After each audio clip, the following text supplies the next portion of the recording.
My mission is simple, to make you money. I'm here to level the playing field for all investors. There's always a bull market somewhere, and I promise to help you find it. Mad Money starts now. Hey, I'm Cramer. Welcome to Mad Money. Welcome to Cramerica. I've been with my friends. I'm just trying to make you some money. My job is not just to entertain you, but to educate and teach you. So call me at 1-800-743-CNBC or tweet me at Jim Cramer and be nice. Is the market wrong? I mean, that's how I felt today, that it might be wrong. After a day where the averages started weak, only to recover. Dow ultimately gaining 69 points, S&P climbing 0.35%, NASDAQ rising 0.56%. We got to wonder if the buyers are simply stooges. Are they ignoring headlines like fallout deepens after U.S. strike? That was the Wall Street Journal. Or standoff builds as Iran drops nuclear limits? That was from the New York Times. And these headlines were as wide as you can get. Have we forgotten that Iran vowed to get revenge for the assassination of its terror mastermind, General Qasem Soleimani? Are we whistling past the graveyard of their inevitable retaliation? I mean, it just sure feels that way. Just a short 12 hours ago, the S&P futures were looking down 1%, a continuation of last Friday's sell-off on news of the Trump administration escalation. Then we rallied hard off the lows, including more than 200-point Dow Jones deficit. What a comeback. So what's going on here? All right, look, I'm willing to suspend my belief that perhaps the market's wrong and give you some ideas, because there could be many different forces at work. First, investors have learned that these kinds of events tend to be buying opportunities. Since President Trump took office, we've actually had 3 conflict-related sell-offs. While they may have seemed disturbing at the time, they were all moments to buy, not to sell. In the late summer of 2017, it looked like we might be on the brink of war with North Korea, especially after Trump called Kim Jong-un little rocket man at the UN and tweeted about fire and fury in the wake of those provocations. The S&P lost 3% of its value from August 8th through August 21st. But that turned out to be a fabulous buying opportunity, as the S&P proceeded to rally 10% from those lows as the tensions receded. Instead of war with North Korea, we got tax reform. Second, in April of 2018, our government fired more than 100 missiles at a Syrian airfield in response to a suspected chemical attack perpetrated by the Assad regime. The futures plunged on the night of the airstrike, but it had absolutely zero impact on the actual stock market. In fact, the S&P rallied for the next 3 sessions after the launch. Finally, don't forget we just had a big confrontation with Iran in September. The Iranians attacked and wiped out a huge chunk of Saudi Arabia's oil infrastructure in a ridiculously belligerent act of terrorism. Once again, though, there was enormous concern that we would retaliate against Iran because Saudi Arabia is a close U.S. ally. But the stock market barely responded. The averages got hit the next trading day, okay, kind of like Friday, right? But the damage was recouped the day after that, kind of like today. So it's entirely possible that Friday's decline and this morning's temporary sell-off represent the market's typical reaction to heightened geopolitical tensions. If this turns out to be like the last few conflicts that I just showed you, then history says, well, you needed to buy when things were most ugly, which would have been this morning.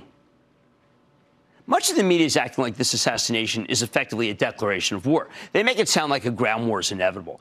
I don't want to be glib about this. Taking out Soleimani was a big deal. Iran restarting its nuclear program is a big deal. But the situation is in flux, and de-escalation is a real possibility. That's how you get a situation where the stock market's attitude is less World War III and more, what me worry. The second reason stocks were able to rebound today, guess what? A rally is not necessarily out of sync with preparations for war. Historically, stocks often go higher when the cannons go off. I thought most investors would actually wait for the actual cannons, but maybe the assassination was cannon enough. Third, hyperbole. Regardless of how you feel about Trump, most traditional media outlets love to hate the guy. As someone in the news business, most of the articles I read made this story sound like Apocalypse Now. That's the kind of sensationalism that drives eyeballs. But the market didn't buy it. At least not today. Of course, if Iran retaliates hard, today's buyers will turn out to be dead wrong. However, I think it's worth entertaining the possibility that they might be right. Again, remember what I'm trying to do. I am trying to recalibrate my negativity. Fourth positive, there is an amazing number of stocks that thrive when interest rates fall, which they did. And while they bounced a bit today, these stocks had fallen hard since last week. From companies with big dividends to ultra-fast growers, lower rates translate into a lot of winners. And that's why most of the drug stocks rallied. They're all higher-yielding dividend names with zero economic sensitivity. Exactly what you need if you're worried business will take a hit from a possible war. Some of these tech stocks perform well when the economy slows. So RBC put out a recommendation urging people to buy Salesforce. You know what? The stock was up more than $7, 4.4%. I mean, that's an amazing move. Salesforce is a $154 billion company, for heaven's sake. Meanwhile, Apple caught 2 price target boosts, allowing its stock to advance a couple of bucks. You know, there was a downgrade, too. No one even paid attention to it. Anything that's good for Apple is good for a whole host of semiconductor stocks that makes iPhone components. On top of that, a small outfit called Pivotal recommended Alphabet, pushing that stock up $36 or 2.7%. Alphabet's the parent of Google. You better believe it's got legs. That strength boosted Amazon, Twilio, Spotify, and a host of other fast growers that most likely won't experience a slowdown from any kind of escalation in the Middle East.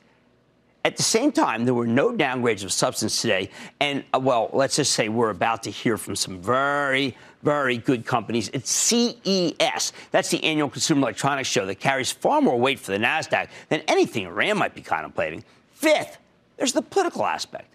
When it comes to the Democratic Party in the primary, the prospect of war puts foreign policy experience center stage. That could be a real boost for Joe Biden's campaign. And remember, the stock market desperately wants a Trump-Biden contest because Biden doesn't scare Wall Street the way, let's say, Senator Warren or Senator Sanders do. Finally, 6, we've heard it all before. It's not like we were on good terms with Iran a week ago. Those death to America chants, well, they aren't anything new. The Iranians didn't suddenly take over in Iraq. That's been the case for years. The only big change here is that Iran restarted its nuclear program. But to a lot of people, that seemed inevitable anyway, even before our government pulled out of the nuclear deal. And, of course, there are always some people who say they restarted a long time ago. Personally, I'm a little incredulous about today's move. The market is overbought. There's way too much complacency, way too much greed, not enough fear. It's too darn pat, especially in the face of earnings season about to begin, although a weaker dollar could give the multinational stocks that report early a nice boost. My view, I think today's buyers, let's just say, I think they're being a little too glib. We have no idea what Iran's going to do, but they seem pretty darn resolute. Seems irresponsible to bet that they'll just let this thing go. However, the tech stocks say I'm wrong. The dividend stocks say I'm wrong. The slowdown stocks say I'm wrong. That's a whole lot of wrong to take in.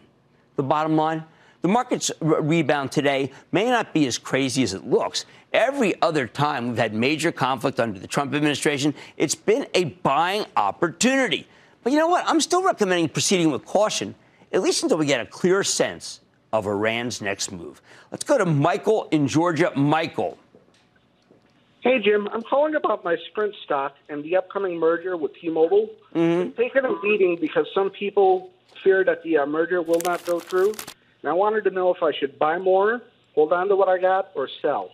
Well, look, I am a big believer that T-Mobile goes up in either scenario, although we'll miss John Ledger. So you have to understand that the one to buy is T-Mobile. Business is very good there. Let's go to Mike in Ohio. Mike. Hi, Jim. Thanks for taking my call. Of course, Mike. What's going on? I love the show. I enjoy listening to you, and I've read your books, too. Thanks for everything. You're very kind. Thank you.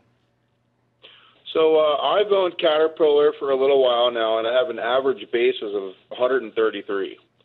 And the stock is near its 52-week high, but it's 10 to 15% away from its all-time high.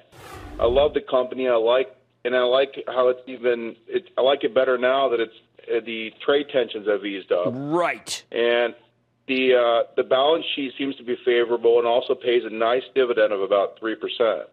However, it seems to be developing a slightly less favorable PEG ratio of 1.5 or so. And as you know, PEG ratio is, of course, subject to a concrete earnings forecast. Correct. With that said, I wanted to get your thoughts on where you think the stock is headed. I want you to take a little off the table. I mean, it's still cheap at 13 times earnings. Just take a little off the table and be ready for a quick decline on a sell the news basis on a Chinese deal. Let's go to Bob in New York. Bob. Hey, Jim. With a dividend of over 9%, but being in the airline services industry, is this company at any risk due to the Iranian crisis? Or is it a business that is indispensable, and that company is Macquarie? Yeah, you know what? I still think that 9% yield is a red flag. You're absolutely right. It's done quite well. A lot of the infrastructure stocks away from that have not done well. I'm sorry that I'm going to have to say, don't buy, don't buy, don't buy, don't buy. Right, we have no idea what Iran's going to do. I recommend proceeding with some caution until we do. I got a conference call Wednesday for club members of ActionAlertsPlus.com, and, we're kind of sitting on our hands. I feel better about that. Well, Mad Money tonight, with everybody snapping selfies, it's more important than ever to feel good and look good.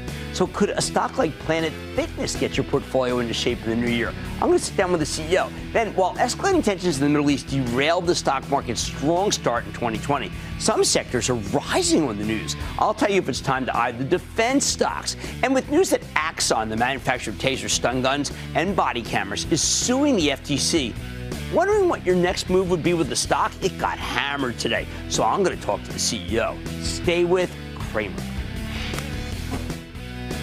Don't miss a second of Mad Money. Follow @JimCramer on Twitter. Have a question? Tweet Cramer. #MadTweets. Send Jim an email to madmoney@cnbc.com or give us a call at 1-800-743-CNBC. Miss something? Head to madmoney.cnbc.com.